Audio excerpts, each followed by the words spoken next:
روز کی روٹی کلام مقدس ماسٹر روکس برکت کے ساتھ۔ ہاللیلویا، پریز دا لارڈ۔ روز کی روٹی بائبل اسٹڈی میں آپ سب کو ویلکم کہتا ہوں، خوش آمدید کہتا ہوں۔ خدا باپ، خدا بیٹے، خدا روح القدس کی برکتیں آپ کے اور آپ کے فیملی ممبران کے لیے مانگتا ہوں، اور ہمیشہ آپ کے لیے دعا گو ہوں کہ خدا آپ کو اپنی پناہ میں رکھے، اپنی حضوری میں رکھے، اپنے فضل کے نیچے رکھے۔ آج کا نیا دن جو خدا نے آپ کی اور میری زندگی میں بخشا ہے، اس دن میں جب ہم چلے پھریں تو ہمارے لبوں پہ خداوند کی شکر گزاری ہو۔ اور عزیزو، آئیں کلام مقدس کی طرف توجہ کریں۔ کرسمس کے تعلق سے ہم کافی دنوں سے سیکھ رہے ہیں خداوند یسوع المسیح کی پیدائش کے تعلق سے، جو کہ خدا نے دنیا سے ایسا پیار کیا، ایسی محبت کی کہ اپنا اکلوتا بیٹا بخشا، تاکہ جو کوئی اس پر ایمان لائے وہ ہلاک نہ ہو بلکہ ہمیشہ کی زندگی پائے۔ میرے عزیزو، آئیں کلام مقدس کی طرف توجہ کرتے ہیں۔ نئے ڈرامہ میں سے مقدس متی رسول کی معرفت لکھی گئی انجیل مقدس، اور اس کا چیپٹر نمبر 2 ہے، اور آیت مبارکہ آج ہم 3 جو ہے اس کو تلاوت کریں گے۔ کلام اقدس کے اندر کچھ اس طرح لکھا ہوا ہے: یہ سن کر ہیرودیس بادشاہ اور اس کے ساتھ یروشلم کے سب لوگ گھبرا گئے، اور اس نے قوم کے سب سردار کاہنوں اور فقیوں کو جمع کر کے ان سے پوچھا کہ مسیح یسوع کی پیدائش کہاں ہونی چاہیے۔ میرے عزیزو، یہاں پر جس بات کا خاص ذکر پایا جاتا ہے وہ ہیرودیس بادشاہ اور اس کے بعد اس جگہ پر رہنے والے لوگ، اور پھر تیسری بات اس وقت کے علماء جو کہ مذہبی طور پر اپنے آپ کو بڑے راست باز سمجھتے تھے، پاکیزہ سمجھتے تھے۔ میں یہاں پر آپ کے گوش گزار چند باتیں کرنا چاہتا ہوں جو کہ سردار کاہنوں اور فقیوں کے تعلق سے ہیں۔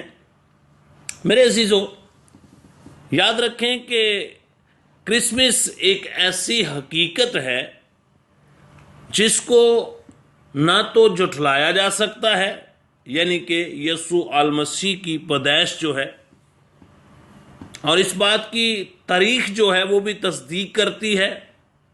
اور پھر خدا کا الہام جو ہے جس کو ہم کتاب مقدس کہتے ہیں،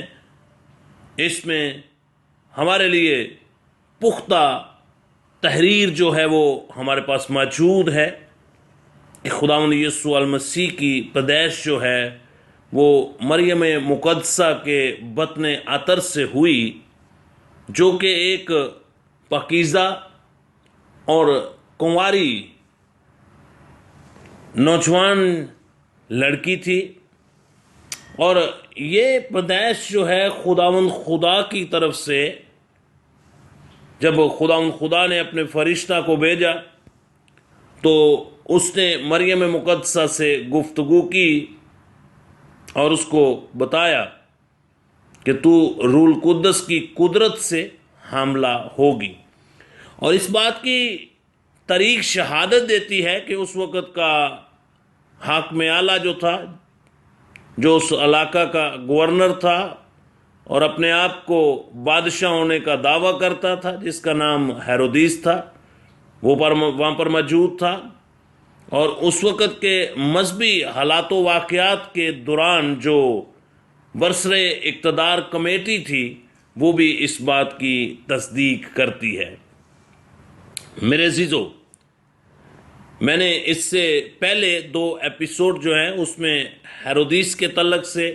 میں نے کچھ بیان کیا، پھر میں نے دوسری ایپیسوڈ میں میں نے مجوسیوں کے تعلق سے بھی آپ کے ساتھ چند باتیں انفارمیشن کے طور پر پہنچائیں۔ آج سردار کاہنوں اور فقیوں کے تعلق سے ہم انفارمیشن حاصل کرتے ہیں۔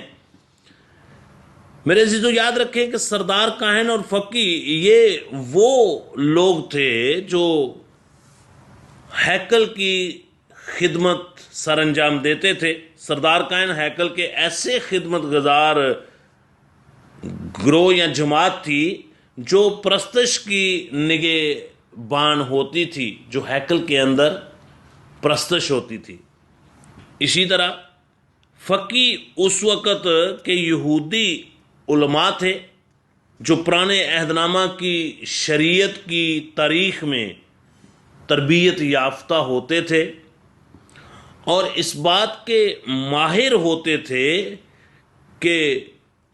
لوگوں کی زندگیوں میں وہ شریعت کو کیسے لاگو کر سکتے ہیں. اگر آپ کے پاس بائبل مقدس موجود ہے تو میرے ساتھ مل کر ایک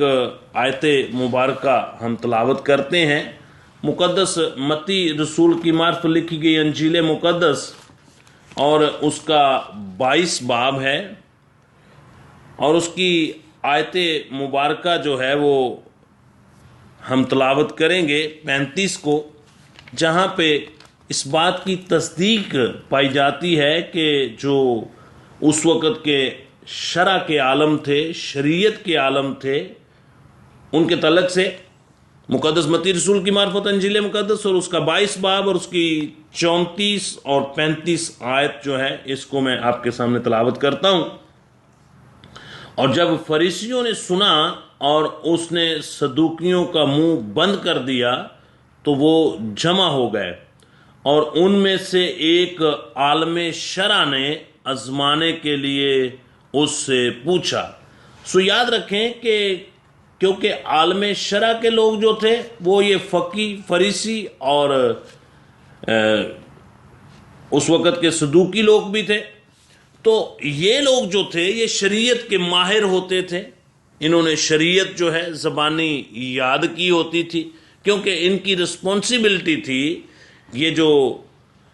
اس وقت کے فقی تھے یہ ہاتھ سے شریعت کو لکھتے تھے, ٹرانسفر کرتے تھے ایک سے دوسری جگہ پہ اور بکس لکھتے تھے. ان کو کاتب کے نام سے بھی پکارا جاتا تھا. اور یاد رکھیں کہ یہ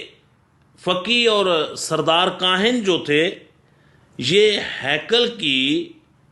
ایک کمیٹی تھی جس کو یہودی سینٹ کہا جاتا تھا اور صدر عدالت. یہ ہیکل کے 2 نظام چلانے کے لیے انہوں نے یہ ایک کمیٹی بنائی ہوئی تھی, یہودی سینٹ اور صدر عدالت. اس کے یہ ارکان ہوتے تھے اور یہ اکٹھے مل بیٹھ کر سارے متفقہ رائے ہو کر اس ہیکل کے سسٹم کو, نظام کو چلاتے تھے. جب خداوند یسوع المسیح کی پیدائش ہوئی تو میرے عزیزو اس انتظامی حلقے میں یہ تقریباً 70 آدمی جو تھے یہ شامل ہوتے تھے جن کو 70 کاہن کہا جاتا تھا اور 70 کاہنوں کے اوپر ایک سردار کاہن ہوتا تھا. اسی طرح یہودی مدنی اور مذہبی سرگرمیاں اور یہودیوں کے دیگر معاملات کے ذمہ دار ہوتے تھے اور خاص طور پر یہ رومی حکومت کے متحد ان لوگوں کو, ان افراد کو اپنے درمیان بہت اختیار دیا گیا ہوتا تھا. سو میرا یہ ساری چیزیں بتانے کا مطلب یہ تھا کہ جب خداوند یسوع المسیح کی پیدائش ہوئی تو اس وقت یہ فقی اور فریسی جو تھے یہ بھی جمع ہوئے اور جمع ہو کر اس بات پر سوچنے لگے کہ خداوند یسوع المسیح کی پیدائش کہاں ہونی چاہیے. اس کی ریزن یہ تھی کہ جو یہودی علماء تھے, جو فقی اور فریسی علماء تھے, اس بات پر وہ یقین رکھتے تھے کہ پرومس مسایہ جو ہے وہ آنے والا ہے اور وہ آئے گا اور وہ ہم کو رومی حکومت کی تسلط سے رہائی بخشے گا, ہمیں آزاد کرے گا اور وہ بادشاہ ہوگا. اور اسی لیے میرے عزیزو جو مجوسی پورب سے ستارہ دیکھ کر